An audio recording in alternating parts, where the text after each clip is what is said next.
नमस्कार।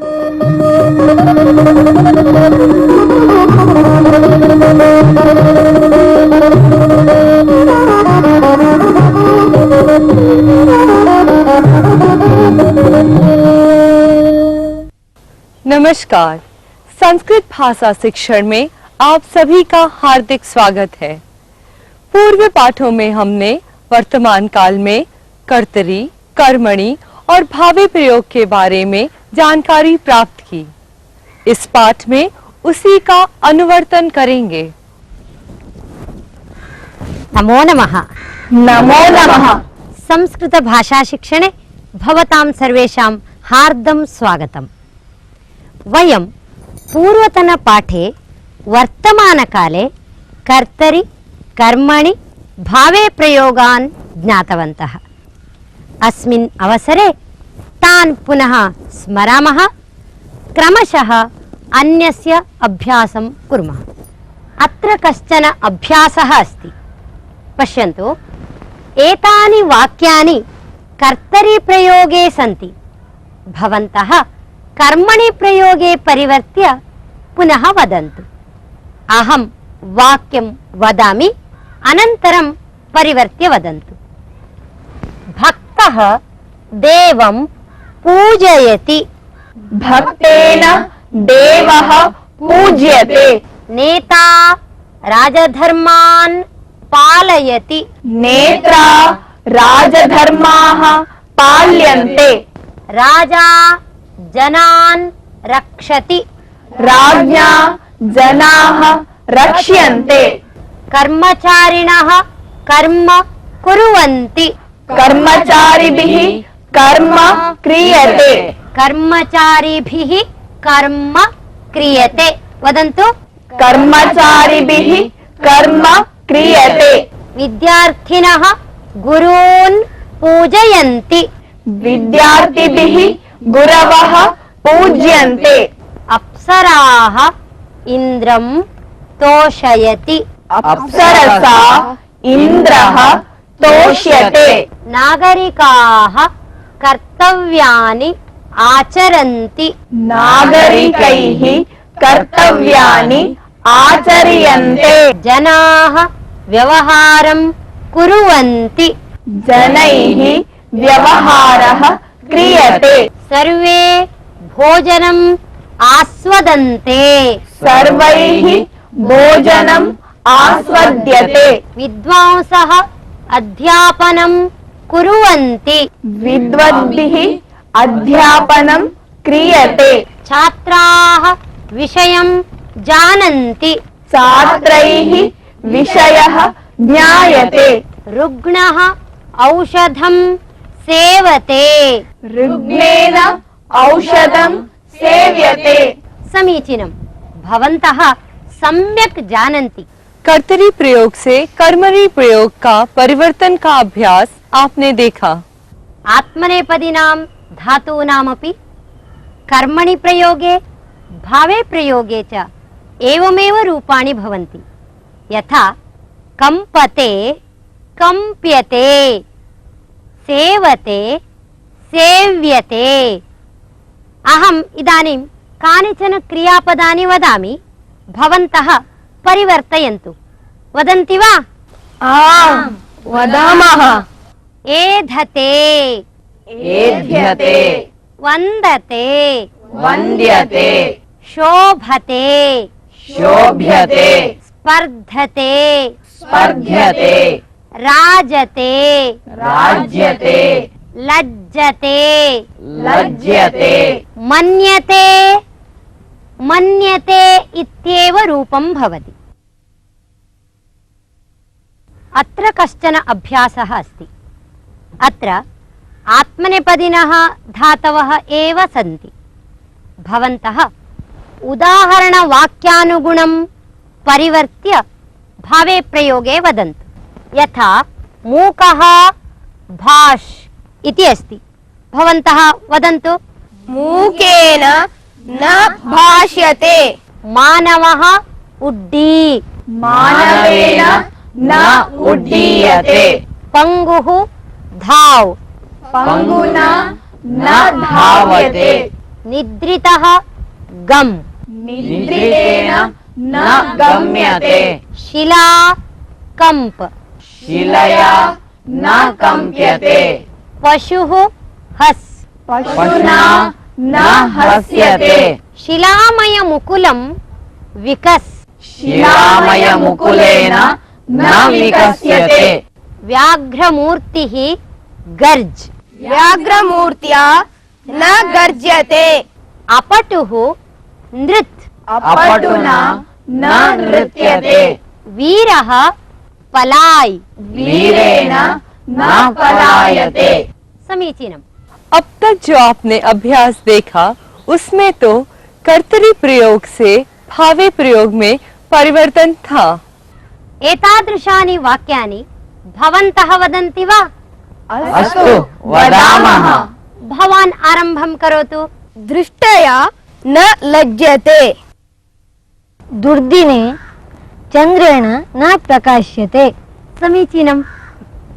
सभायां दुर्जनेन न शोभ्यते सद्यकाले तेन न म्रियते एतया न स्मयते मया कदापि न रुद्यते अहंकारिणा न भाष्यते धीरेण न पलायते तेन हारेण विना न शोभ्यते हारे एतेन मणिना न प्रकाश्यते अवकाशदिने मया विद्यालये न स्थीयते गर्मकाले सस्येन न एध्यते समीचीनम्। भवन्तः भावे प्रयोगेऽपि निपुणाः सञ्जाताः। इदानीं लृटि कथं रूपाणि भवन्ति, कर्मणि भावे च कथं प्रयोगः करणीयः इति जानीमः।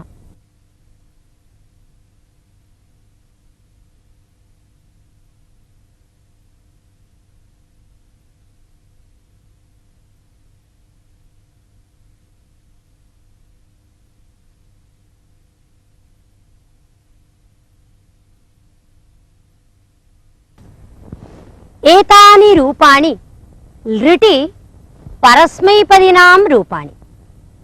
एतेषाम् अपि कर्मणि प्रयोगे भावे प्रयोगे च रूपाणि भवन्ति, किन्तु अधिकः भेदः न भवति। यथा पठिष्यति,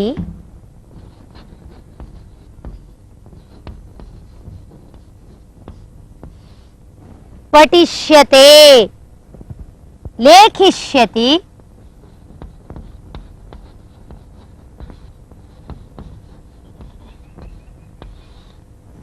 लेखिष्यते,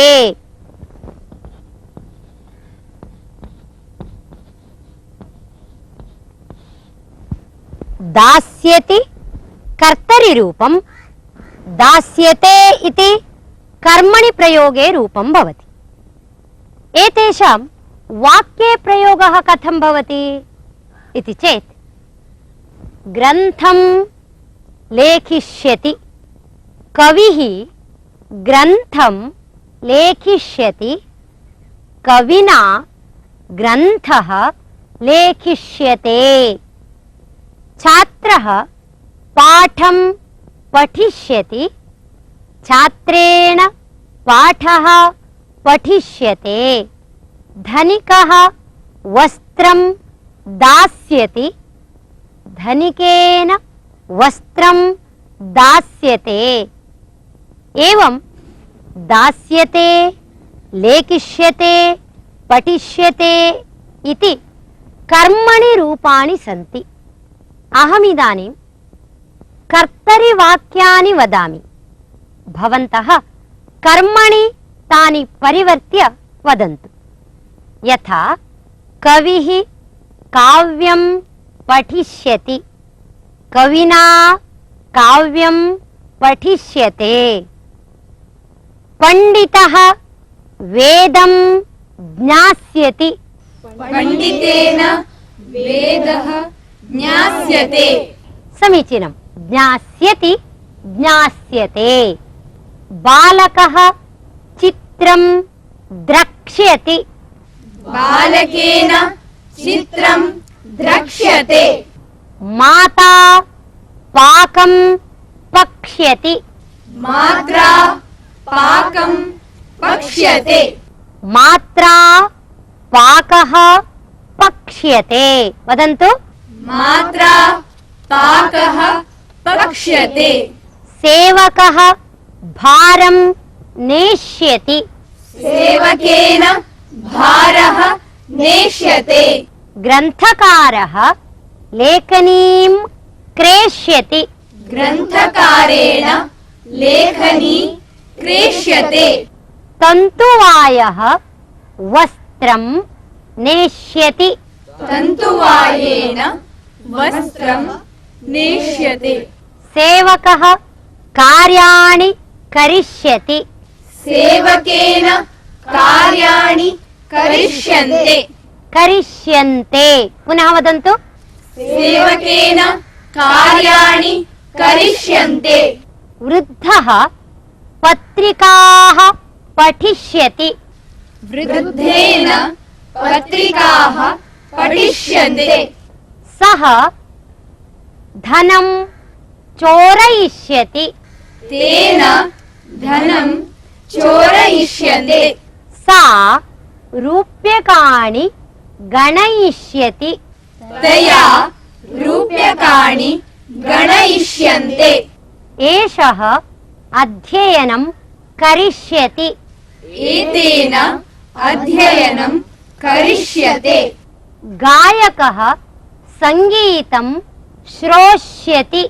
गायकेन सङ्गीतं श्रोष्यते। सा पत्राणि लेखिष्यति। तया पत्राणि लेखिष्यन्ते। शिक्षकः पाठान् पाठयिष्यति। शिक्षकेन पाठाः पाठयिष्यन्ते। समीचीनम्। इदानीं भवन्तः लृटि वाक्यानि वदन्तु। कर्मणि प्रयोगे एव। भवान् वदतु। रक्षकेन शत्रवः जेष्यन्ते। पित्रा पुत्रः नेष्यते। कन्याभिः पुष्पाणि चेष्यन्ते। मया देवः नौष्यते। अधिकारिणा कर्मकराः नियोजयिष्यन्ते। धर्मेण पापं चेत्स्यते। श्रोतृभिः कथां श्रोष्यते। श्रोतृभिः कथा श्रोष्यते। श्रोतृभिः कथा श्रोष्यते। महिलया आभूषणानि क्रेष्यन्ते। छात्रैः प्रश्नाः प्रक्ष्यन्ते। त्वया फलानि खादिष्यन्ते। तेन लेखन्यः स्थापयिष्यन्ते। अस्माभिः श्लोकाः पठिष्यन्ते। समीचीनम्। इदानीम् अन्यमेकम् अभ्यासं कुर्मः। भवत्सु एकैकेन अपि अग्रे किं करिष्यते इति वदन्तु। भवान् वदतु। मया संस्कृतसेवा करिष्यते। मया संशोधनं करिष्यते। मया नाटकानि रचयिष्यन्ते। मया काव्यानि लेखिष्यन्ते। मया समाजसेवा करिष्यते। मया विदेशाः गमिष्यन्ते। मया वैद्यकीयं पठिष्यते। उत्तमम्। भवद्भिः अन्यविध अभ्यासाः अग्रे करिष्यन्ते। कर्तरी, कर्मणि और भावी प्रयोग जैसे लट लकार में होते हैं वैसे ही अन्य लकारों में भी होते हैं। वयमिदानीम् एकं सुभाषितं शृणुमः।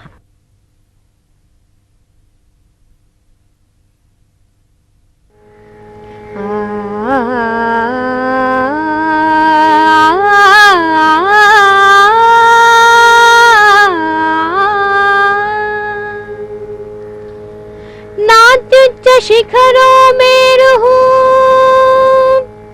नात्युच्च शिखरो मेरुः नातिनीचं रसातलम् व्यवसाय द्वितीयानां नाप्यपारो महोदधिः नाप्यपारो महोदधिः नात्युच्चशिखरो मेरुः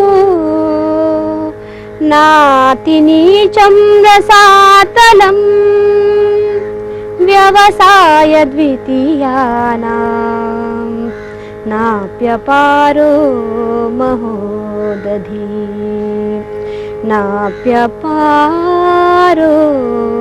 महोदधिः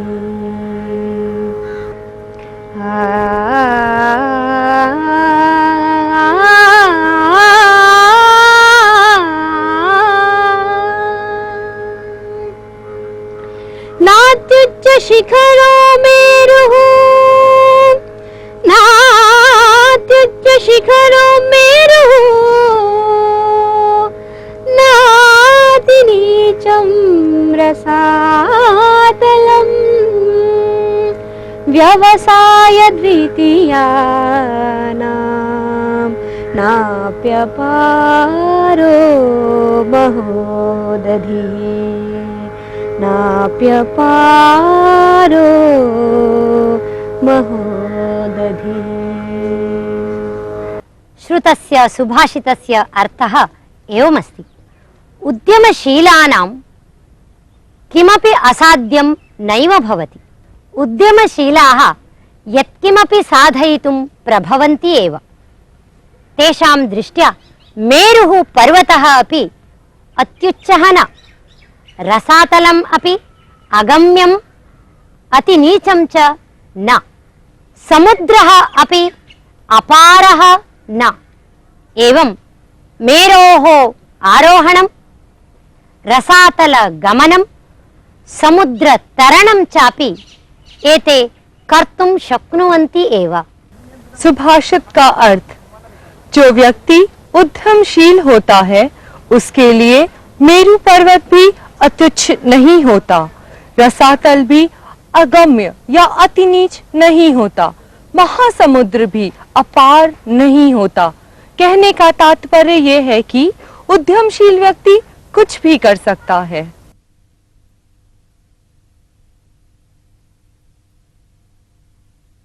पूर्वकाले गुरवः शिष्यान् बोधयितुं तेभ्यः गुरुदक्षिणां प्राप्तुं वा बहुविधाः परीक्षाः कुर्वन्ति स्म।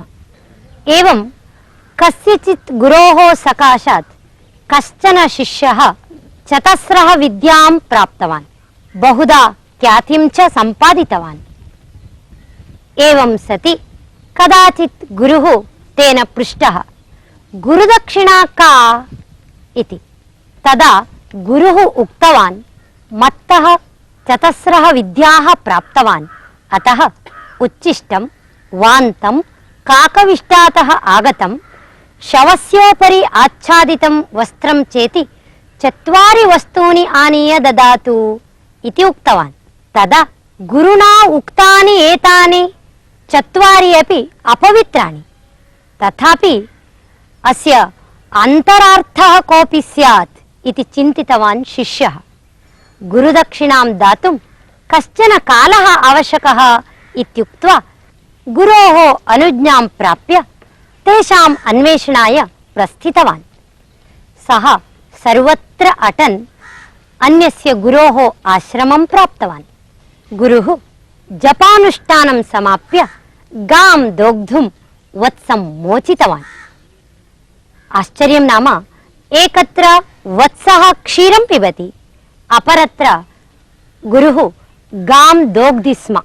ऊधः अक्षालयता एव गुरुणा कृतं दुग्धदोहनं दृष्ट्वा एषः शिष्यः ज्ञातवान् यत् उच्छिष्टं नाम गोक्षीरम् इति।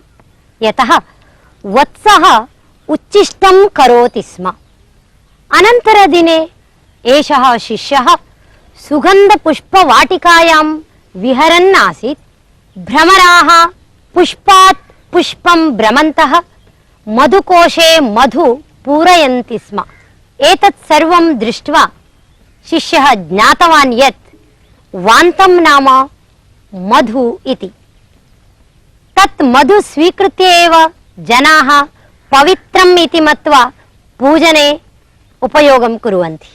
अन्यस्मिन् दिने सः शिष्यः अश्वत्थवृक्षस्य अधः विश्रान्तिं स्वीकुर्वन् आसीत्। वृक्षस्य उपरि काकः अश्वत्थफलभक्षणं करोति स्म।